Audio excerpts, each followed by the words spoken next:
How you doing, Ben? Hey, doing pretty well. How are you? Thanks so much for coming. My name is Hayden Martin, and I go to Fullerton City College. My question is, I'm doing a speech in my public speaking class about white privilege and why it's a myth. Mm-hmm. And when I brought up this topic in class, everybody just Lost their mind. Yeah. And they said, you can't talk about it because you're white. And it's, how do you respond to that? I mean, the first thing I would say is check your privilege. Right? I mean, why don't I get to say it because I'm white? Are you a racist? Is the argument less valid because I'm white? Why argue with the argument as opposed to arguing with the color of my skin? It seems a little bit racially discriminatory that you're not allowed to speak based on the color of your skin. Either the argument is good or the argument is bad. How about this? How about if I get a black friend to come in and I hand them the text of my speech and she reads it? Then is it a better argument? Okay, thank you.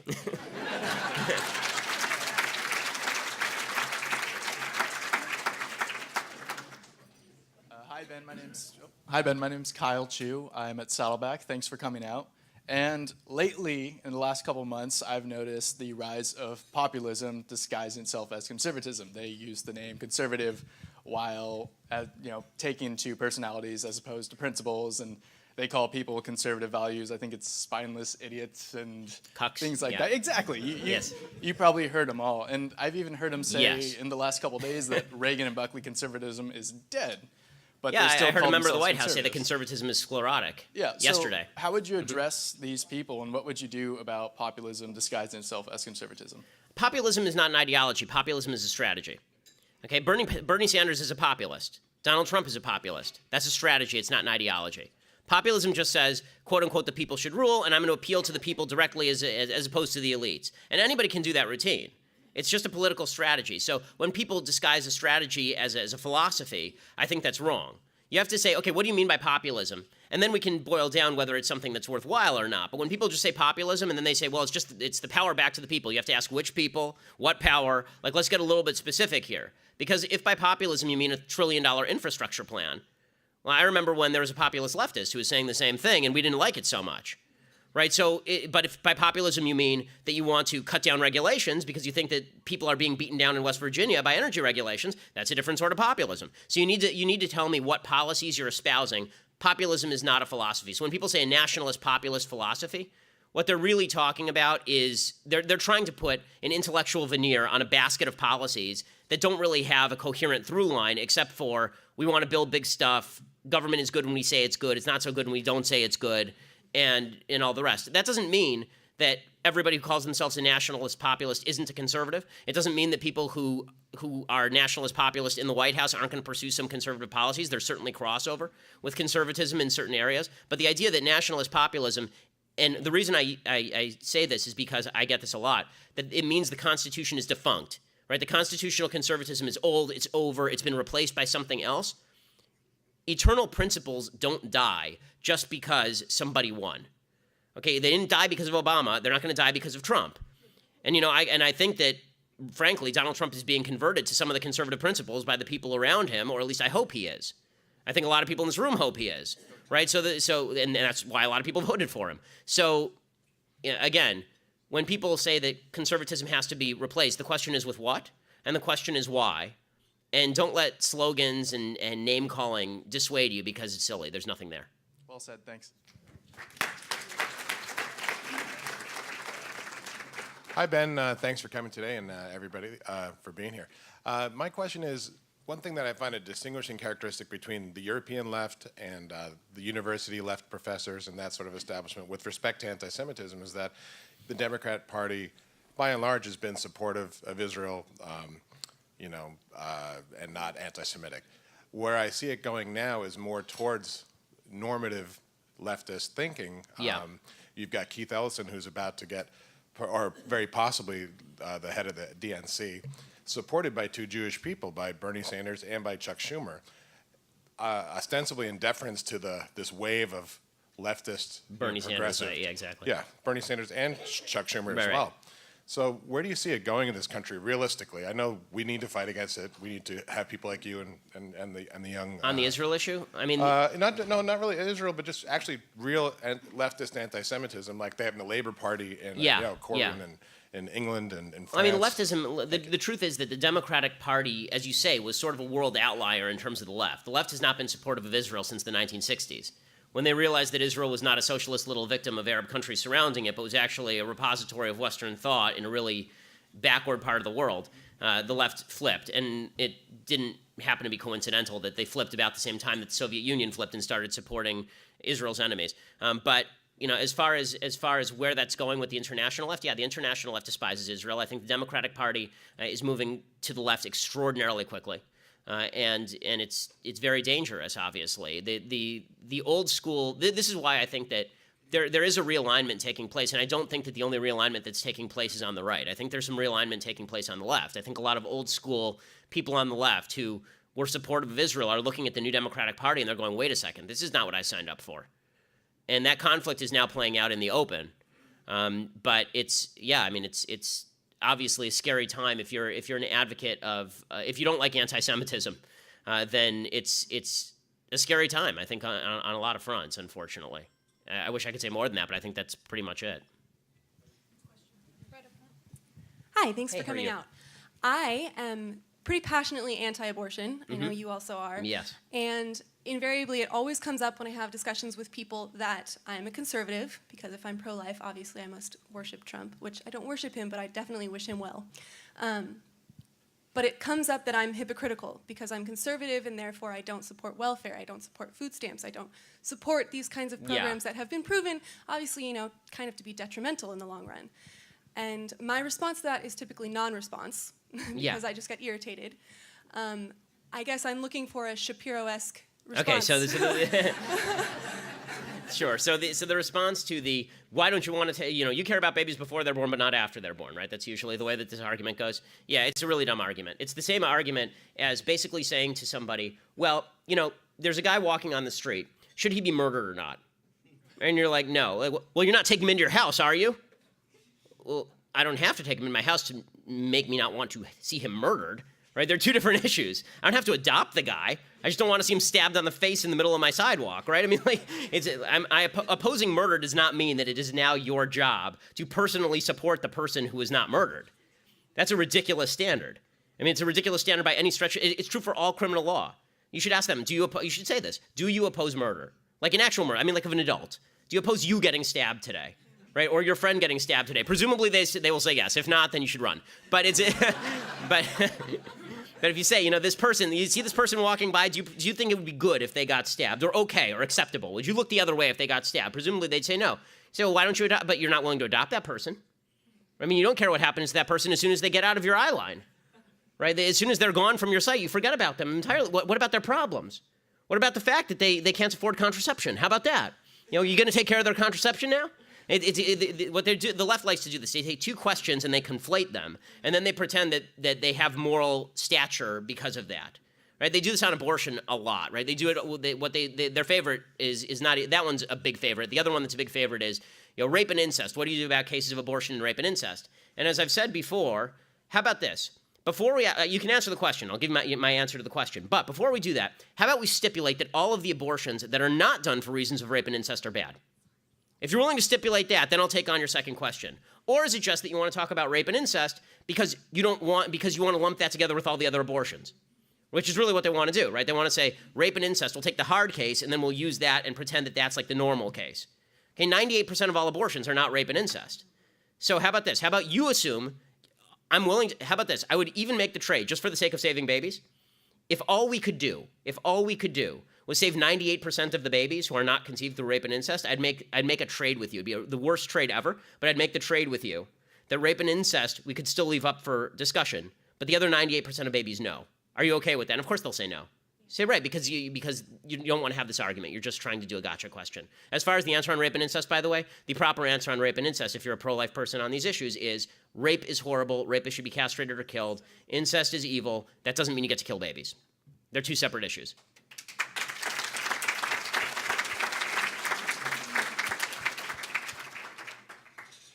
YAF is doing a great job of going on the campuses and giving an alternative to the students on the campus to new ideas differently and well presented. My question, though, is that for a long, long time, the Democrats or left-wingers, perhaps better said, have been aiming at taking over education. And they've taken over. It's not just the university campuses, it's the high sure. school campuses, it's the grammar schools. What kind of a long-range plan would you suggest or throw out some ideas on how we could go about taking back the educational system? So I think that obviously the first step is to maintain local control of the education system. The biggest problem is that as you federalize it, it tends to get more lefty. The second step you could do would be to get rid of public sector teachers unions, because all of them tend to be left, and the reason they tend to be left is because then they can unionize against the government, which means against the taxpayer, so they're in favor of bigger government just so that they can get paid more. It's what the public sector unions do. So you get rid of public sector teachers unions as they did in Wisconsin. That'd be a good step. And honestly, my biggest answer is give people vouchers and make it more affordable for people to get out of the public school system entirely, because a lot of the public school system, particularly in California, sucks. I mean, I went to LAUSD. LAUSD is the worst public school district in the country. It's enormous and it's bloated, and it should be 4 or 5 separate school districts. But because it's one city, they've made it one giant school district, and it's administered by a bunch of leftists administrators. So I think that's the easiest solution. But that requires particularly religious people to get very active and say, I'm not going to. It may be cheaper for me to send my kid to public school, but I'm not going to because of the values involved. And I think that as you do that, as you get more competition in the marketplace for lower parochial schools, then the price drops and you get more people in those schools, which would be a tremendous thing. It'd be a tremendous thing. I'm not a fan of our public education system, and I think that it's great that you have it as long as it's locally controlled and not federally controlled or even state controlled. It should be really, really locally controlled. But if you can't have that, then you should have a private school that people can go to. And I think it's a really worthwhile endeavor. If you have a lot of rich people in this room, it's a worthwhile endeavor to try and sponsor scholarships, particularly for example, inner city students to stop going to local public schools, which really are terrible and indoctrinate people in leftism, and to instead be able to go to better private schools. Hi. Sorry. I get a little nervous, but because I'm a little nervous because you really impressed me on Tuesday. It was the first time I heard you speak, so that was a great speech. Oh, no worries, thank you.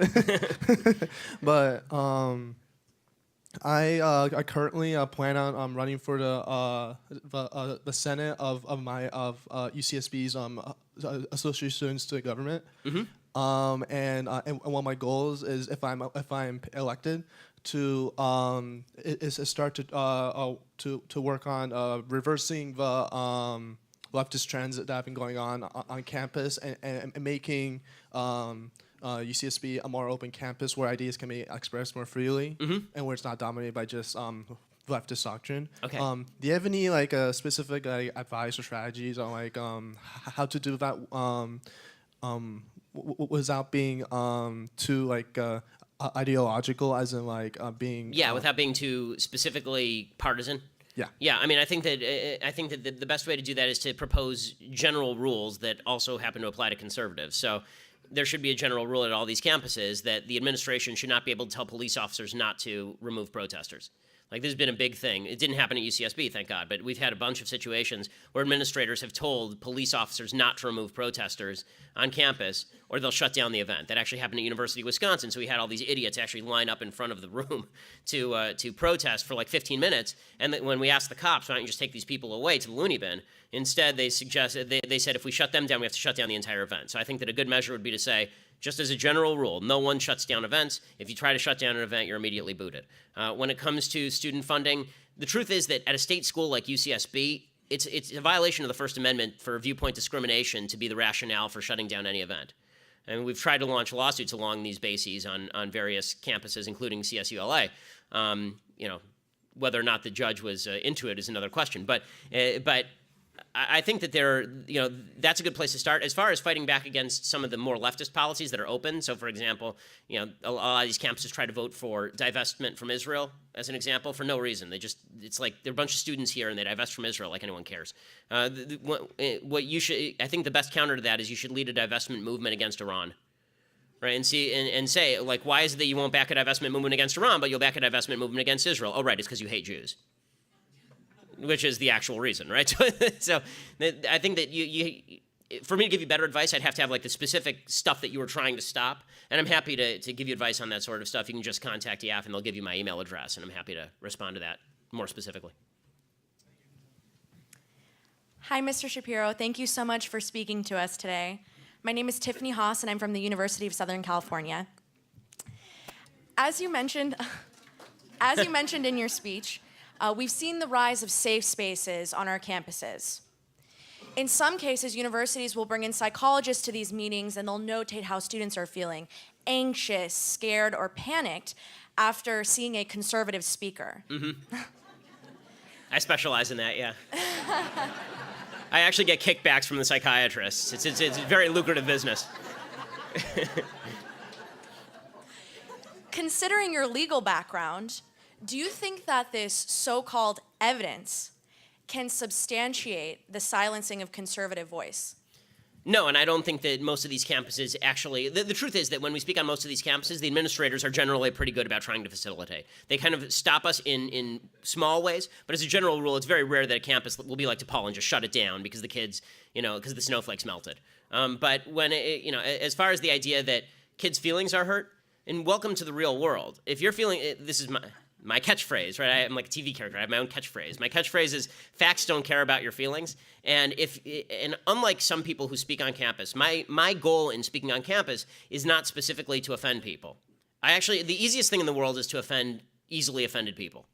I mean, it's very, very simple. I mean, going on campus, it's always the stuff that goes viral. It's like, ooh, snowflake triggered. Okay, honest to goodness. If you drop a pencil near these people, they flinch. It's the easiest thing in the world. So whenever you see somebody, oh, wow, he's a star because he made some leftist cringe. Okay, if I say he to a man, a leftist cringes. So it's not difficult.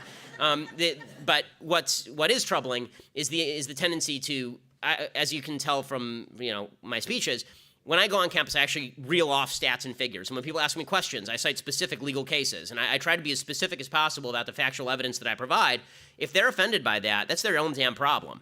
And if they want to be offended, and that's their choice, because you can choose to be offended or not. If you want to be offended by what is clearly non-offensive language, then good luck to you in the real world where no one cares. I mean, try that on your employer. They come in and give you an assignment in the morning, you go, oh my God. You're going to be out on your ass the next day. And you should be. You should be fired immediately for that kind of crap. So I would hope that our schools would start, actually providing the necessities for holding a job in an actual society as opposed to being diversity studies coordinator at USC. Thank you. Well, hello, Mr. Shapiro. Thank you for coming. And I really hope you come to UCSB more and Santa Barbara in general. We really appreciate you here. So I kind of have a double... I love Santa Barbara, although I will say I was walking along the train tracks here and there was some crazy guy talking to himself and I thought, what is Harry Reid doing here?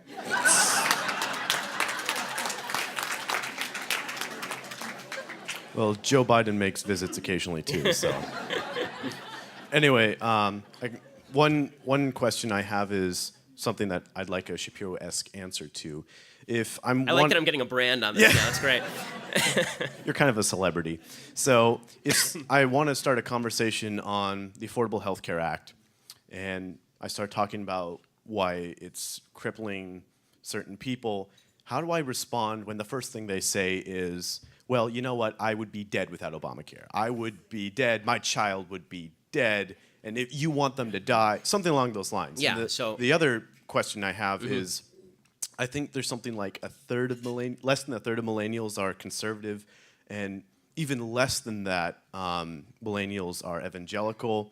Something like 96% don't even have that claim they're evangelical don't even have a biblical worldview. So as someone that was brought up with the traditions of Israel, I'm sure you have insight as to how much stronger is the religious persecution on leftist campuses? Yeah, I mean, it's not easy to be a religious person on campus. I'll answer the second question first. It's not easy to be a religious person on campuses because you're perceived as stupid.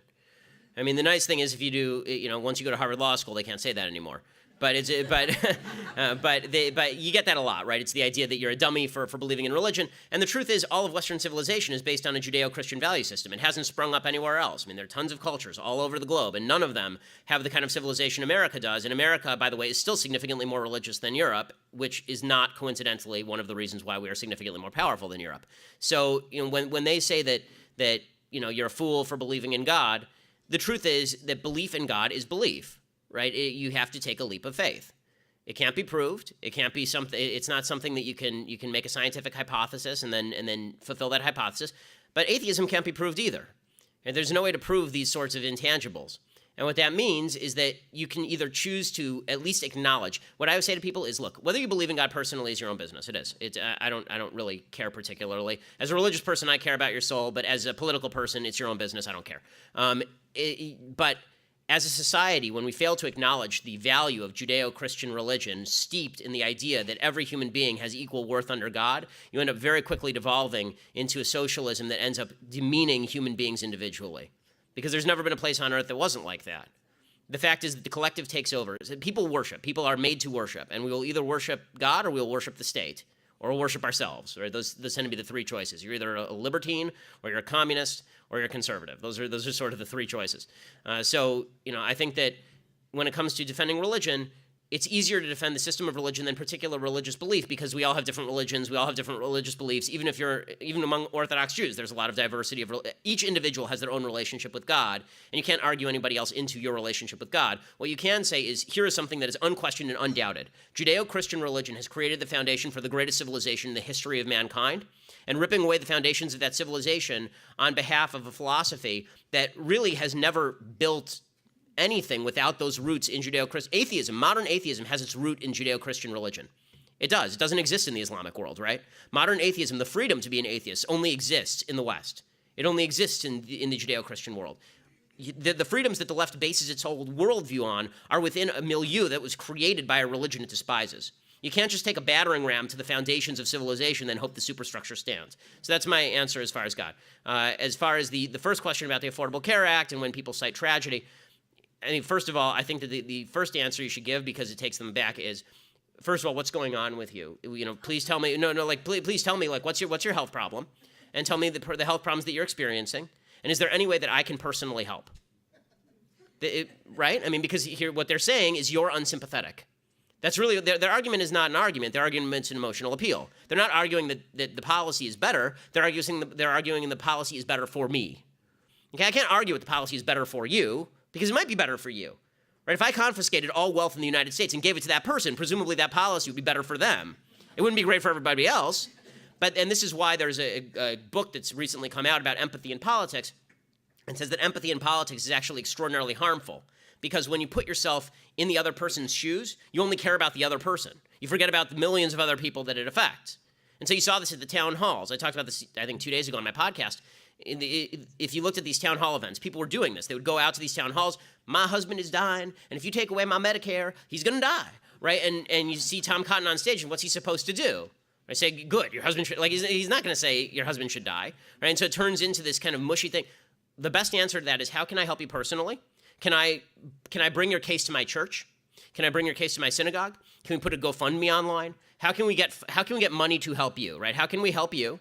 And now let's talk about the policies that help the vast majority of people. Let's talk about the policies that don't confiscate wealth from people or restrict their health options. Let's talk about the policies that are based on individual freedom and not based on just what you need. I'm happy to help you out as an individual, but you can't make policy based on that. Ben?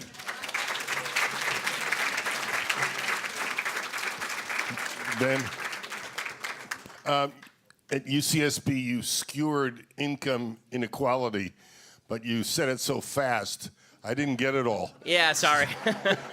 So would you repeat it, please?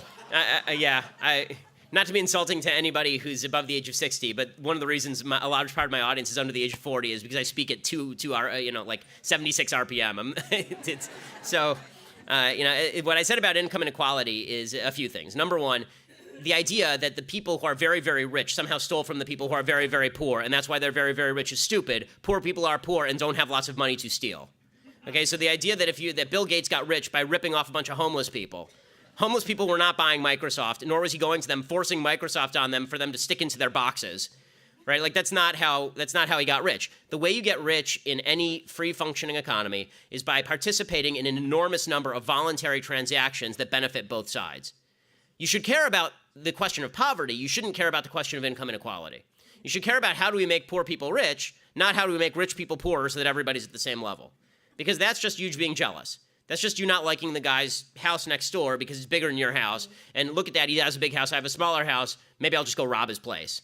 right? That's not moral, and it's not decent, and it's also not true. The fact is that while the left decries income inequality, the evils of capitalism, since 1994, the world extreme poverty rate has been sliced in half by increased capitalism and by free markets. Right? I mean, the free markets that are now being bashed left and right, those free markets are the greatest innovation in the history of humanity when it comes to the economy. It's why you have nice stuff. It's why you're not sitting in your backyard right now crafting your own handmade tie from a sheep that you had to shear yourself. I mean, I thought there's a great thing. I mean, just there's a little bit of a caveat on trade. I thought my favorite story of the last few months, there was some guy who decided that he wanted to make himself a BLT and see how much it cost to make the whole thing himself, right? Like from scratch. So he actually went and he bought a cow, and then he like killed the cow, and he went out and he got a pig, and he went out and he milked and he made the cheese. He went out and he grew some wheat, and then he milled it. Right, this whole thing, it cost him $1,600 to make a BLT, and it took him 6 months. Right, you can go down to your local restaurant and get a BLT for $5 because of global trade and because freedom of income. And the fact is that when people talk about income inequality, what they're really saying is they don't understand how money works. They think that if there's two people in a room, one person with $5, one person with $1, the person with 5 stole from the person with 1. It doesn't ask the question, how did the person get poor? The reality is, if you don't want to be permanently poor in America, it's very, very easy. The Brookings Institute, which is a left-leaning institute, they say you only have to do 3 things. Graduate high school, don't have babies out of wedlock, get a job. That's it. Those are the 3 things. 75% of the people who do those 3 things will end up in the middle class. Not just not poor, in the middle class. Only 2% of people who do those 3 things end up permanently poor in the United States. So the idea that it's the rich people keeping the poor people down, and they're doing it for their own pleasure, their own sick pleasure. Bill Gates says, for sport, he shoots poor people from the balcony of his mansion. It's asinine in every conceivable way. And it's so funny. I did a debate on National Geographic that never aired. It never aired because it was brutal. And it was me against 3, which made it almost fair for them. And it was like Van Jones, and I think Van Jones was on the other side, and some professor from NYU, and it was exactly on this topic. And I said to them, are you proposing that we actually just kill the rich people and redistribute their money? And they said no. And I said to them, why are you talking about the rich people? What did they do? And they didn't have an answer because they don't know what the rich people did. They just know they want their cash. The idea that income inequality is correlated in any way with overall poverty is really silly. There are countries with really high income inequality and very low overall poverty. That's like the United States. There are countries with 0 income inequality, Sudan, and nobody has anything. Right? So the idea that the differential is the statistic that matters, it doesn't. The fact is, in the United States, 9 out of 10 Americans are living above the global middle income standard. Right? Everybody in the United States is rich by global standards.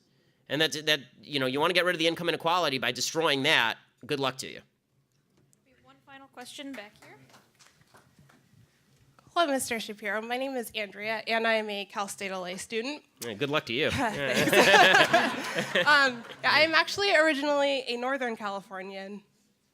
And so I'm from an area that's actually a bit more conservative than out here. And so making the transition to living in Los Angeles, a very liberal city that has a perception of conservatives as being rather racist and... You look like a racist to me. Do I? I know, I'm the only one here. Oh my gosh. So I guess my question is, where does this perception come from in a lot of like urban communities or more diverse communities that people who hold conservative values are racist? I mean, I think that the perception comes from a consistent drumbeat since the 1960s that anybody who opposes bigger government is racist. Here's a government program, and we're designing it for inner city people of minority ethnicity specifically. I mean, this is sort of how LBJ used to talk, actually. And anybody who opposes that obviously opposes the aspirations of minority people. Or we're in favor of affirmative action that helps black people. Look at these crazy conservatives. They're not in favor of affirmative action. The only reason not to be in favor of affirmative action is because you're a racist. So it's very easy to call people against a group by suggesting that they oppose a policy that benefits a particular group. And that's, I think, what the left has done. They've said, here's a particular policy, it benefits this specific group, and now if you oppose that policy, it's because you hate that group. Well, what if I just oppose, in general, group-specific policies, right? Which is what conservatism is.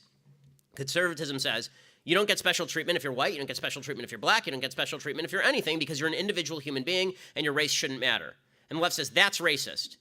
And you say, well, wait, why is individualism racist? And the answer is because they don't see people in terms of individuals. So there's this great disconnect. You say individual, And somebody on the left looks at you, and the first thing they think is black person. They don't think a person with a mind. They don't think a person with their own political viewpoint. They look at me, and the first thing they say is Jew, right? Really, because which is why, I mean, when I did a book called Primetime Propaganda about the TV industry, and I was able to get all of these leftists on record about how they keep right-wingers out. Why did I lie? I didn't lie to them. I told them my name was Ben Shapiro. I went to Harvard Law School, and they immediately assumed Jew in LA, got to be left. Right, because they judge me on the basis of group identity. The left breaks people down into group identities, and so it is anathema to them that you could be an individual with your own perspective on the universe, and you ought to be treated as an individual. And it's very easy to get people sucked into that, because the truth is that all human beings are to a certain extent tribal. Everybody is tribal. The less tribal we are, the better we are as human beings. I think that that's sort of the goal of religion generally. I mean, unfortunately, religious tribalism happens too, but I think that the goal of Judeo-Christian religion has been the universality of values, the goal of Western civilization, certainly the goal of America. The goal of America is that we are a nation based on a creed. There's been a lot of talk lately about nationalism. What does nationalism mean? Nationalism and patriotism, to me, mean what makes America great is the creed upon which we're based, not the color of the skin of the people here or the place they were born. That creed is what makes us a better country. It's what makes us worthy of God's favor. The left opposes that creed. The left doesn't believe that we're all individuals and that we all ought to be treated as individuals. And if you treat people as individuals, it's a blank spot for them. It's why if you say to people you're a conservative, they will actually say things like, well, then you're not legitimately black. Right? They will. They do it to Clarence Thomas. They say, well, you're a bad black person. Really? Did the skin color come with the Democratic Party card? But that's the way they think, because group identity is what trumps all else. And if that's the case, then we're finished as a country.